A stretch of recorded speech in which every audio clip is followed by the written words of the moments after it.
The Christ Letters, with enhanced narration and text. Letter 3.5. The Power of Faith and Belief. Another day I was sitting under a tree outside Bethesda, surrounded by people who had brought their sick to be healed. As always, they marvelled at the return of life and health to these people and wondered how such miracles could be done. Again, I tried to make them understand the power of faith. In the Gospels it has been stated, I said that if a man had faith the size of a mustard seed, he would be able to move mountains. This statement is a misinterpretation of what I truly said, and it reveals how little my disciples and gospelers understood my teachings when we were on earth. If a person were to have faith the size of a mustard seed, what does that mean? How can you measure faith in such a way? Faith is faith. It is a power of total conviction in the mind, possessing the mind, and cannot be restricted in size. Faith arising out of your need to believe in something, because such a belief will serve your purposes in some way, can be powerful and strong, but never could it be estimated in size. Belief is even stronger. Belief is the offspring of hearsay and logic. Because you have heard something and have been convinced that what you have heard or read is true, you develop a deep belief in what you have heard. You believe it to be true. You believe in a total, complete way which defies contradiction. I was constantly telling the people, believe you will receive, and you will receive. However, I knew at the time that it would be well nigh impossible for the people to ever have the faith which would cause miracles to happen, since no matter how much I might explain truth to them, they would still never have the intense knowing given me in the desert. But now, as I relate in small measure the story of my sojourn on earth in Palestine, it is with the intention that you, my reader, will begin to perceive and understand the knowledge I was given during my enlightenment.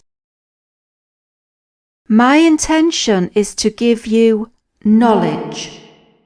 Hearsay is when you are told something but you cannot really prove it is true.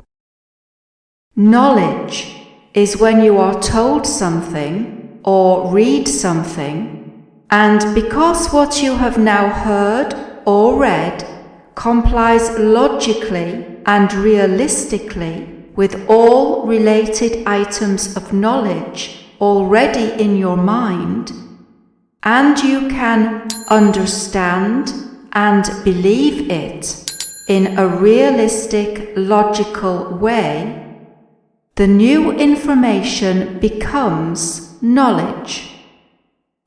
You know that what you now know is true.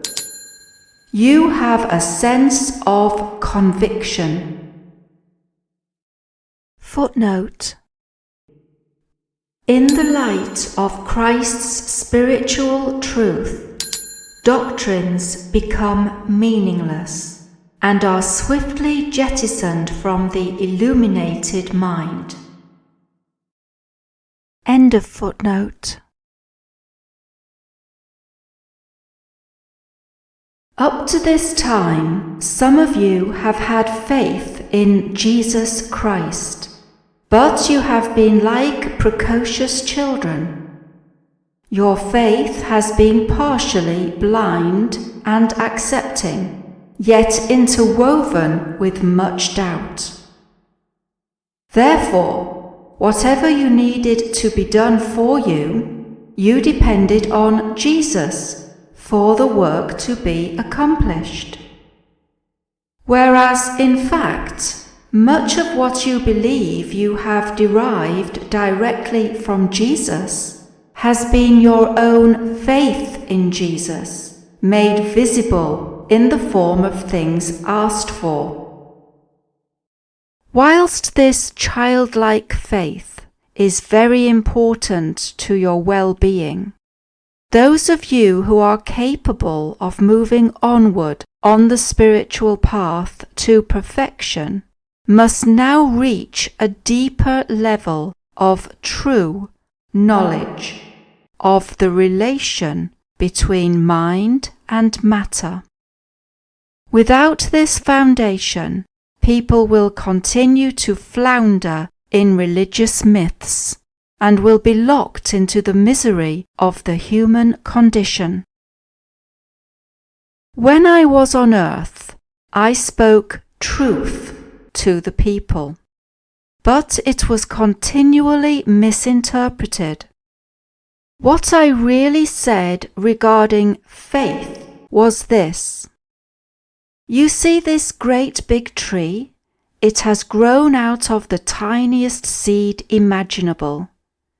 See the vast trunk and branches and foliage? All that enormous growth has come out of a small seed. How did such a thing come about? From whence came all the wood in the tree and the foliage which adorns it?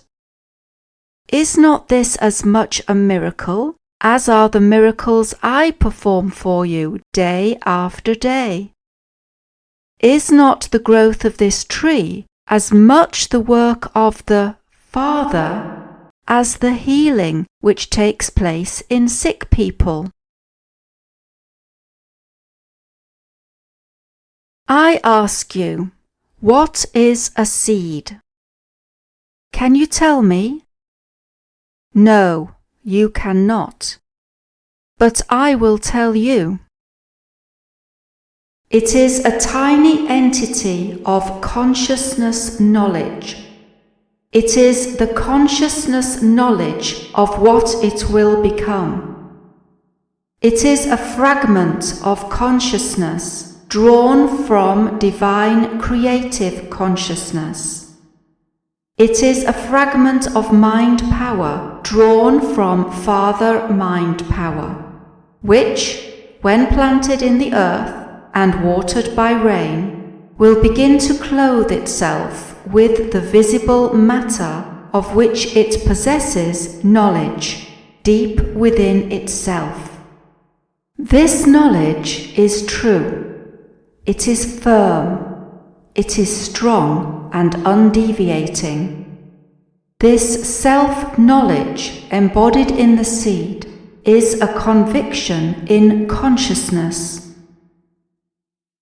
All of life forms arise out of this one-pointed self-knowledge, a conviction in consciousness. This conviction in consciousness is what separates the inanimate soil and rocks from all that lives and grows upon the face of the earth. Where there is no conviction of consciousness or knowledge of identity, there is no growth.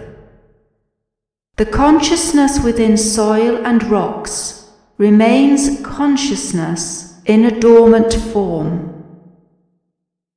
Therefore, if you could believe in what you ask for, as powerfully as does a mustard seed know its own identity, you would be able to do anything you wanted to do.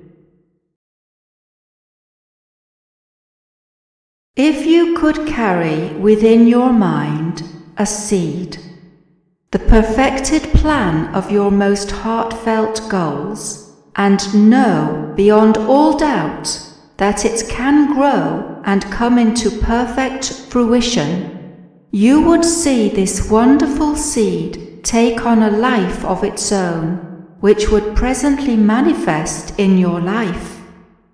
And you could surely move the mountains in your lives, those mountains which stand across your path and prevent you from achieving all that you would like. Mountains which, in times of recklessness and evil thinking, have been created by yourselves. If you only understood creation and existence, you would be able to live lives of total freedom, limitless achievement, and transcendent joy. Footnote: in the light of Christ's spiritual truth, doctrines become meaningless and are swiftly jettisoned from the illuminated mind. End of footnote. Seek to understand, and you will find that little by little understanding will come to you.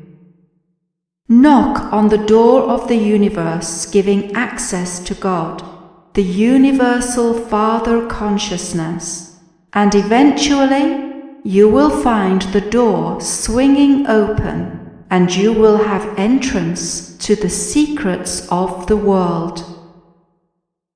Only believe, and you will receive. I also reminded them at all times, only those with pure minds and hearts will accomplish these mighty things. The wicked may flourish for a while, as have kings and marauding armies and others hoarding iniquity in their minds. They have been permitted to do their work for a while, since certain good would also arise out of the evil. But eventually they fail, and their names are reviled by the rest of the world. Therefore, as many of you as would succeed, examine your motivations. Desires born solely of selfish longing for wealth or comfort eventually end in disappointment, sickness, and death.